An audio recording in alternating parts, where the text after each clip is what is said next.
कहानी के शुरू होते ही हम एक आदमी को देखते हैं। वो सड़क के रास्ते से होता हुआ जंगल की तरफ जा रहा था। अचानक कोई उसके पीछे अपना चाकू खोलता है और फिर देखते ही देखते उसके पूरे जिस्म को चीर फाड़ देता है। इसी चाकू से उसने इस आदमी के जिस्म पे कई वार किए और फिर इस आदमी को घसीटता हुआ वो अपनी वैन में ले गया। जिसके बाद सीन कट होकर हम अगली सुबह एक वैन को देखते हैं। ये वैन कीथ की है जो अपनी फैमिली के साथ जंगल में कैंपिंग के लिए आया है। कीथ अपनी फैमिली के लिए खाना बनाता है और सभी खाना खाना शुरू कर देते हैं। लेकिन उसकी बेटी एमी आज खाना खाने से इनकार कर चुकी थी। वो फोन पर किसी से बात करते हुए दूर जंगल में चली जाती है। जबकि यहाँ इनके पास आते हैं यही करीब रहने वाले दो आदमी। ये दोनों कीथ से अपने एक साथी का पता पूछ रहे थे, उसी आदमी का जिसका मर्डर रात में हमने होता देखा है। जवाब में कीथ कहता है नहीं सॉरी, हमने किसी को नहीं देखा, हम तो बस अभी कैंपिंग के लिए आए हैं। साफ जाहिर था कि कीथ इन्हें इग्नोर कर रहा है।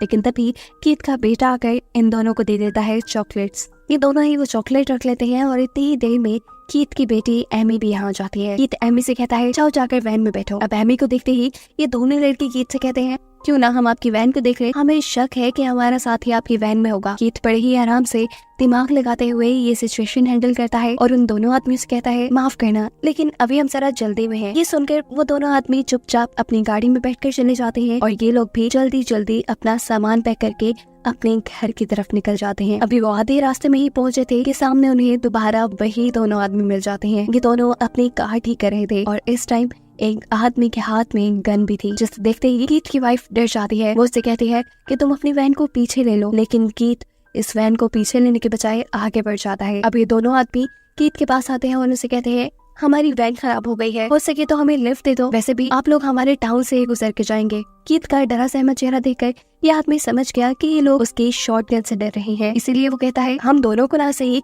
सिर्फ एक आदमी को लिफ्ट दे दो, ये मेरा दोस्त बिली, इसका घर टाउन से पहले ही आ जाएगा, इसे लिफ्ट दे दे। अपने घर जाते ही ये कार लेकर मुझे यहाँ पर वापस लेने आ जाएगा और ये गन इसकी तो फिक्र ही ना करें, ये मेरे ही पास रहेगी। कीथ की वाइफ अभी भी नहीं चाहती थी कि कोई अनजान आदमी उनकी वैन में बैठ जाए, लेकिन कुछ सोचते हुए कीथ बिली को अपने साथ ले जाने के लिए राजी हो जाता है। बिली कार में आता है और कीथ के बेटे से बातें करना शुरू कर देता है। बातें करते हुए वो बताता है कि उसके घर पे उसके अंकल और उनकी दो बेटियां रहती हैं, जो इन सब को देखते ही इनका अच्छा वेलकम करेंगी क्योंकि मेहमानों का आना उन्हें पसंद है। इस टाइम कीथ के बेटे के हाथ में एक नोट पैड था जिसे वो छीन लेता है और ये देखकर अब वो हैरान परेशान है क्योंकि ये नोट पैड है उसके उस साथी का जो रात से गुम है और हम ये बात जानते हैं कि वो मर चुका है। इससे पहले कि बिली भी ये हकीकत समझ लेता, कीथ का बेटा यहाँ पे बिना वक्सा के दो चाकू उसके कंधों में स्टैब करते हुए उसे भी मार देता है। और अब एक बड़ा ट्विस्ट कहानी में ये रिवील होता है कि जो फैमिली हमें इनोसेंट लग रही थी असल में यही एक खतरनाक सीरियल किलर्स की फैमिली है। सबके सब फैमिली में सीरियल किलर है। रात में जो आदमी मारा गया था वो भी कीथ के बेटे ने मारा था। कैंपिंग के दौरान ये जो मीट खा रहे थे ये भी उसी इंसान का था। साफ लफ्जों में ये लोग सीरियल किलर होने के साथ साथ कैनिबल्स भी है, ये नहीं इंसानों को खाने वाले इंसान भी है। पर उनका हुलिया देखते हुए कोई भी उनके ऊपर शक नहीं करता। बिली का मर्डर करने के बाद ये सब लोग मिलकर बिली के छोटे छोटे पीस कर देते हैं और फिर उसे फ्रीजर में फ्रीज कर देते हैं क्योंकि यही तो उनका खाना है। इस टाइम कीथ की वाइफ अपनी बेटी को इस आदमी की आंख देती है। ये देखकर उसका बेटा पूछता है ये आंख आप इसे क्यों दे रही है, ये तो मुझे देनी चाहिए, इस आदमी को तो मैंने मारा है। पर कीथ की वाइफ कहती है ये आंख एमी को इसलिए दे रही हूँ क्योंकि वो अपने ऊपर कंट्रोल रखती है, किसी पे ऐसे ही नहीं टूट पड़ती। यहाँ बिली का जो उनके पास फोन था वो भी रिंग करने लग जाता है और गुस्से में कीथ उसे तोड़ देता है। जिसके बाद ये लोग पहुंच जाते हैं अब बिली के घर क्योंकि बिली ने बताया था कि वहाँ उसकी फैमिली रहती है। घर का दरवाजा नॉक करते ही दो लड़कियां दरवाजा खोलने के लिए आती हैं, जिसमें से बड़ी बेटी है जूलियन और छोटी सवेना। ये फैमिली बड़ा मासूम सा मुंह बनाते हुए इनसे कहती है असल में हमारी वैन खराब हो गई है, अगर आप लोग बुरा ना बनाए तो हम थोड़ी देर के लिए आप लोग के घर स्टे कर सकते हैं। इससे पहले कि जूलियन कुछ बोलती सवेना बात करके कहती है थोड़ा और आगे चलो, टाउन आ जाएगा, वहाँ के स्टे कर लेना। जवाब में कीथ की वाइफ कहती है अरे नहीं, हमें रास्ते में बिली मिला था, आप लोगों का भाई, उसी ने हमें यहाँ आने को बोला है। अपने भाई का नाम सुनते ही इन्हें घर में ले आते हैं, इन्हें खाना भी देते हैं जो इन्हें पसंद नहीं आता क्योंकि ये तो इंसान खाने वाले लोग हैं, आम खाना इन्हें कैसे पसंद आ सकता है। इस सब के बाद कीथ इनसे कहता है कि अगर आप बुरा ना मनाए, मुझे आप लोग का फोन यूज करना है। तब अंकल कहते हैं असल में हमारे घर में एक ही फोन है जो बिली के पास होता है, वो आ जाए तो वो आपके फोन पे बात भी करवा देगा और आपको आपकी मंजिल तक भी पहुंचा देगा। खाना खाते हुए सवेना उससे बहुत से सवाल कर लेती है, जिससे कि अगर बिली आपको रास्ते में मिला था तो वो आपको घर तक क्यों नहीं ले आया। तब कीथ की वाइफ उसे कहती है वो तो खुद बेचारा पैदल था, वो अपनी दोस्त की हेल्प के लिए वापस रोड की तरफ जा रहा था, उसने बस हमें घर का एड्रेस बताया और वो चला गया।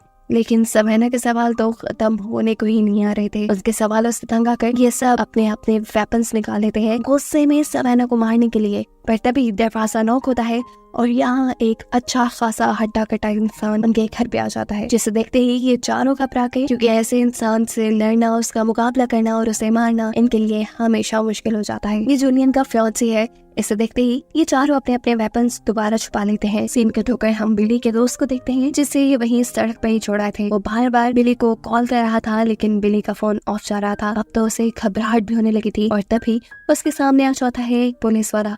वो उसे लिफ्ट देने की ऑफर देता है, लेकिन ये आदमी इनकार कर चुका है क्योंकि उसे ये पुलिस वाला बिल्कुल पसंद नहीं। पुलिस वाले के यहाँ से जाते ही इस आदमी को उल्टियां लगना शुरू हो गई है, वो भी उसी चॉकलेट की वजह से जो कीथ के बेटे ने उसे दी थी। सीन कट होकर हमें यहाँ बिली के घर का सीन दिखाया जाता है। इसी घर में एमी जब वॉशरूम में जाती है तो गलती से बिली की आंख जो उसकी मॉम ने उसे गिफ्ट की थी वो उससे बाथरूम में ही गिर गई, जिसे वो नोटिस के बगैर ही बाथरूम से बाहर भी आ गई।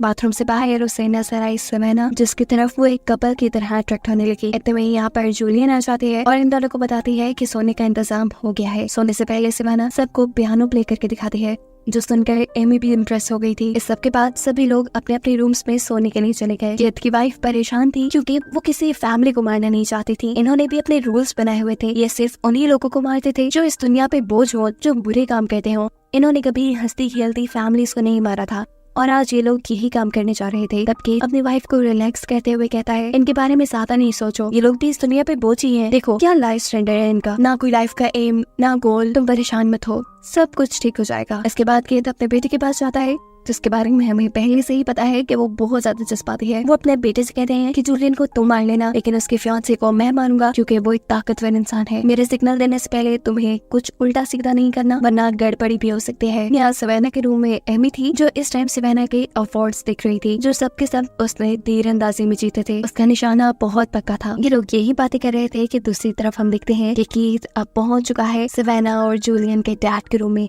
उन्हें मारने के लिए। जूलियन को डैड को जैसे ही अपने कमरे में हलचल महसूस होती है तो वो डरकर चीख मारने की कोशिश करते हैं, लेकिन इतने में ही कीथ उनके मुंह के अंदर कुल्हाड़ी मार के उन्हें हमेशा के लिए खामोश कर देता है। घर के बाहर कीथ का बेटा जूलियन के फियांसे के ऊपर अकेला ही हमला कर देता है। ठीक उसी वक्त जब वो उल्टी कर रहा था, पीछे से उसने अपने दोनों चाकू उसके कंधों में स्टैब कर दिए। वो लड़का जैसे ही अपने डिफेंस पे पीछे मुड़ा, कीथ के बेटे ने उसके सीने में चाकू मार मार के चीर फाड़ की और फिर उसके गले पे चाकू मारते हुए उसे भी मार डाला। हालांकि कीथ ने उसे ये सब करने से मना किया था, लेकिन फिर भी इतने तगड़े इंसान को उसने इतनी आसानी से मार दिया। इसका इनाम तो बनता ही था। कीथ उसी आदमी की जुबान काट कर अपने बेटे को इनाम के तौर पे दे देता है। यहाँ एमी जब सवेना के साथ सोने के लिए लेटी तो तभी उसने अपना चाकू निकाल कर सवेना को मारने की कोशिश की। सवेना जो उसकी इस चाल से बेखबर थी, वो जैसे ही एमी को अपने करीब से धक्का देती है तो एमी का चाकू उसी को लग जाता है। उसको चोट लगा देकर सवेना घबरा जाती है। वो यहाँ उसे टेम्परेरी तौर पे एक पट्टी बांध के घर के बाहर से उसके लिए फर्स्ट एड लेने के लिए जाती है। अपना इतना ख्याल करते हुए इस लड़की को देखकर एमी को दिल ही दिल में बुरा लग रहा था कि क्या वो इस लड़की को मार देगी। खैर हम देखते हैं कि सवेना जो फर्स्ट एड लेने गई थी उसे अब इन लोगों की वैन नजर आ जाती है। जिस वैन को देखने के लिए ये उस वैन के अंदर चली गई और इसे वैन में मिली जूलियन के फियांसे की लाश। और इसे देखते ही उसे सारी गेम समझ में आ गई कि ये पूरी की पूरी फैमिली ही सीरियल किलर है और इनको मारने के लिए आई है। सीन कट होकर हम जूलियन को देखते हैं, जो इस मर्तबा भी उल्टी करने के लिए जब वॉशरूम में जाती है तो उसे वहाँ मिल गई बिली की वही आंख जो गलती से एमी यहाँ गिरा गई थी। और ये देखते हुए उसने भी ये बात जान ली कि जरूर यहाँ कुछ गड़बड़ है, की जान खतरे में है। डरते हुए वो जल्दी से अपने डैड के रूम में जाती है और देखती है कि उसके डैड को भी इन लोगों ने मार दिया। वो यहाँ जब जोर से चिल्लाती है तो तभी कीथ इधर आकर उसके मुंह पे हाथ रखते हुए उसे यहाँ से ले जाता है। वो जूलियन को लेकर आता है अपनी वाइफ के पास और अपनी वाइफ से कहता है चलो उसे मारो, लेकिन उसकी वाइफ अभी तक इस लड़की को मारने के लिए तैयार नहीं है। इससे पहले कि ये औरत जूलियन को मारती थी, अचानक एक तीर आकर उसके गले के आर पार हो जाता है। क्योंकि सवेना जो इनकी सच्चाई जान चुकी थी, अब वो अपने डिफेंस में अपना हथियार यानी अपना तीर कमान अपने कमरे से उठा चुकी थी। शोर सुनकर एमी भी यहाँ जाती है और अपनी मॉम को मरा हुआ देखकर उसका दिमाग घूम जाता है। वो सोचती है कि अगर उसने सवेना को वहीं बेड पे मार दिया होता तो अब उसकी मॉम उनके साथ जिंदा होती, लेकिन अभी भी देर नहीं हुई थी। बाकी सब लोगों को बचना था। ये लोग प्लान करते हैं कि जल्द ही ये दोनों लड़कियों को मारकर इस घर को जलाकर यहाँ से निकल जाएंगे। ये लोग अब जूलियन को टॉर्चर करना शुरू कर देते हैं ताकि उसकी चीखें सुनकर सवेना यहाँ आ जाए। सवेना यहाँ आती तो है, लेकिन इन्हीं के साथ चाल चलते हुए उसके काबू में था कीथ का बेटा, जिसके गले पे अब उसने चाकू रखा हुआ था। यहाँ एक ट्विस्ट ये भी रिवील होता है कि सवेना ने एमी के फोन से पुलिस को कॉल भी करती थी। जिस टाइम सवेना ने इस लड़के की गर्दन पे चाकू रखा हुआ था, ठीक उसी टाइम कीथ उसकी बहन के भी गले पे चाकू रख देता है। सवेना ये बात जानती थी कि वो एक इंसान को नहीं मार सकती, लेकिन ये लोग बहुत जालिम है। ये लोग उसकी बहन को मार न दे, इसीलिए वो कीथ के बेटे को यानी इस लड़के को जिंदा छोड़ देती है। जिसके बाद इन दोनों को ये लोग एक साथ बांध देते हैं। शायद ये लोग साइकोपैथ भी थे। इन्हें अब इन लड़कियों को टॉर्चर करना था, इसलिए कीथ अब जूलियन के फियांसे की जुबान को फ्राई करके लेके आता है और इन दोनों को टॉर्चर करके ये खाने को कहता है। जूलियन जब ये खाने से मना करती है तो कीथ उसका अंगूठा ही काट कर चूसने लग जाता है। और जब वो आया सवेना के पास और उसने सवेना को ये खाने को बोला तो यहाँ सवेना उसे डिस्ट्रैक्ट करने के लिए ये बता देती है कि तुम्हारी बेटी लड़कियों में इंटरेस्टेड है और ये बात शायद तुम नहीं जानते। ये सुनते ही कीथ पागल हो जाता है और अपनी बेटी से ही लड़ने लग जाता है। इस तरह सवेना को कुछ टाइम मिल गया अपने आप को बचाने का। फ्री होते ही उसने मौका पाते ही यहाँ से फॉग उठाया और कीथ की आंख में घुसा दिया। कीथ सच में एक साइकोपैथ अजीब आदमी था। आंख में फॉग लगने से कितना दर्द होता है, लेकिन वो यहाँ बेदर्दी से इसी फॉग से लगी अपनी आंख बाहर निकाल कर